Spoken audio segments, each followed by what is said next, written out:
caawa muuqaalkan waxaan uga hadli doonaa laba qodob aan uga hadli doono waxay tahay koow dadka ku mashquulsan abuuristeeda aniga oo alla i abuur dad ku mashquulsan labo youtuberada sida qaldan raashinka u soo bixiyay jeeska labadaas qodob inaan ka hadlaa kan soo fariistay aan ku hormaro qodobka koowaad oo ah dadkii ku mashquulsanaa abuuristeeda waxaan idin leeyahay dad ku mashquulsan ani abuuristeeda horta abuuristaan ani ma dooran idinkuna ima doorin tiinana idinku iskuma doorin abuuristaan alla i dooray waana ku qanacsana 100% mar walba soo cararaysaan si bareera si gambasha si dhuumashaal ah si dadban waxa isku dayaysaa mar walba inaad iniyad jibisaan sida aniga aan u ekahay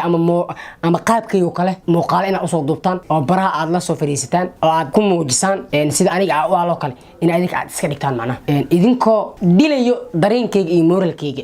qof walba oo aniga isku kaysoo ekaysiiyey horta 100% haddaad ordo ama aad kufto ama aad si kasta aad yeesho ama indhaha aad kala wareejiso ama si kasta aad yeesho horta aniga oo kale ma noqonaysid mana igaaraysid sababtoo aniga socdaal ahaan haddii aan xaqiiqda kaaga hadlo waxaan ahay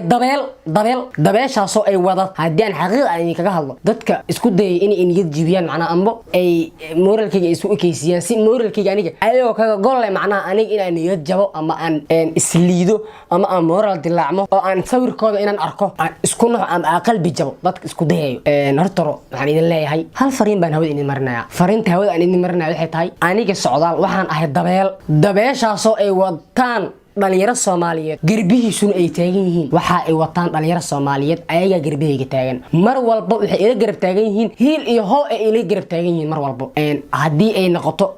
niyad dhisid way ila garab taagan yihiin hadii ay noqoto maal hadii ay noqoto way ila garab taagan yihiin hadii ay noqoto awood way ila garab taagan yihiin aniga waxaan ahaa dabeeshaasoo ay wataan dhalinyaro Soomaaliyeed cid cili karto haba yaraatee ma jirto qof ay dhalinyaro Soomaaliyeed ay wataan oo ay horkacayaan qof cili kartaa ma jirto waxaan idin leeyahay aniga horteyda qof istaagi karo ama isku dayi karo inuu niyad jibiyo amba hoos oo ii dhigi kara ma jiro bulkuliyanba wadadan aan ku socdane waa wada haaway waana ku dhaxlugeynaa hadda wax walba waa bilaaw waxa soo qaada laba heesad oo kaliya fankiina wax badan ka bedel shalay waxa dhahayay fanka wax ka bedelaya dad baa anidi isku soo ekaysiiyeen ay intay soo fariisteen baraha bulshada ay dhahayeen fanka baa wax ka bedelaya qaarkood wixii xoqanay inta waa arkay waxyaalahaas oo arkay laakiin waxaan dhig jalaq aan u siinayo habeeraatay malahan way idin muuqataa maalmahan labada maalmood waxa dareemoyaa anig aan socdaal aan waxaan dareemoyaa isbedel weyn in aan sameeyay intii ka naxsan oo ka niyad jabsan waxaan leeyahay niyad jabina ballan waxa ugu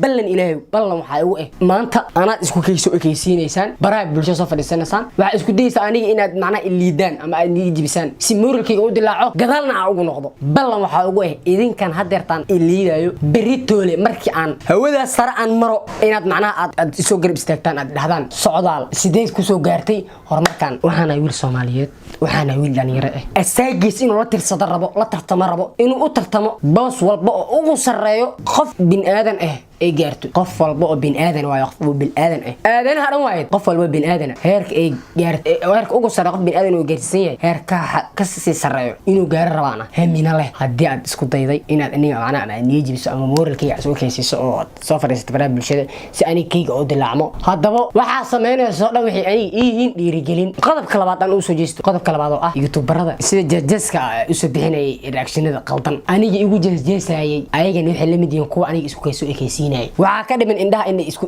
kala wareejiyaan oo kaliya bas ay soo fariistaan baraha bulshada waxaan leeyahay hadii aad awoodi kartana waad sameyn lahayd waxaan leeyahay horta idinka muhiim waxaad ii sheegaysaa oo aad ii muujinaysaa horumarkayga inaad ka xuntahay ii muujinaysaa 100% waxaan ku leeyahay waxa la mid taa kuwaan oo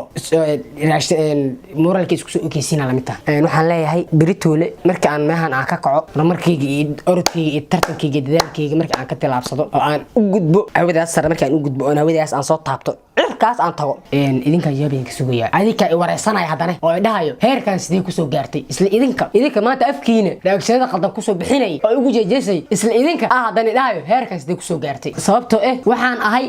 dabeel ay wataan dhalinyaro Soomaaliyeed cid ay hor istaagi karto oo bin aadan ma jirto garbey waxa ku tixanay ma ahan caagag ma ahan waa dhalinyaro Soomaaliyeed ayaa garba isaaran ayagan ay wataan mar walban ay garab taagan niyada ay dhisayaan qaab walba ay ugu dhisayaan kuwa kalena oo isla ayagana macna Soomaaliyeed Soomaali ah oo ma inay ilidaan ramadna inay jibinayaan ku inay jibiyaan waxaan leeyahay ballan waxay idinka qaadaa biritoole inaad aad i weydiidaan qaabka heerkan aan ku soo gaaray labadii qodob aan ka hadlayay meesha ay yihiin waxaan u maleynayaa xogaa in isciliyaan aan filaya hadii aan wax qaldan sheegay waxaan leeyahay Soomaali aniga waxaan ahay macnaa wiil dhalinyaro ah hormar jecel inuu wargaar rabo mustaqbalkiisa in noloshiisana macnaha heerka ugu sareeyo inuu gaaro jeclaan ahay waxaan leeyahay sida ay dhalinyartan Soomaaliyeed ay i garab taagiin mar walba ay ugu loolamaan ay ugu cararaan ay ugu hardamayaan Soomaali ilaahay ugu kacdo ay ugu hardanto waxaan wiilkiini wad aragteen wadamakan oo adduunka wad aragteen adduunka qof walba markii laga tago Soomaali markii laga tago qof walba oo adduunka ku sugan adduunkii Soomaali inteeda kala macnaha adduunkiisa kala macnaha sida wadamadan kale wad aragteen qofka markii uu soo tilaabsado oo soo kaco oo soo hana qaado waa la xambaara waa la garab qabtaa garab qashada xambaaritaanka idinka baahan ma ahan inaad difan kanaysa ama lacag ay istaan ma ahan waxaan idinka baahnaa taageero buuxo taageero xoogan waxaan leeyahay waan jeclahay Soomaali muslim waxaan leeyahay muuqaalka ciidta ka kulmayno nabadiina kulantay goodbye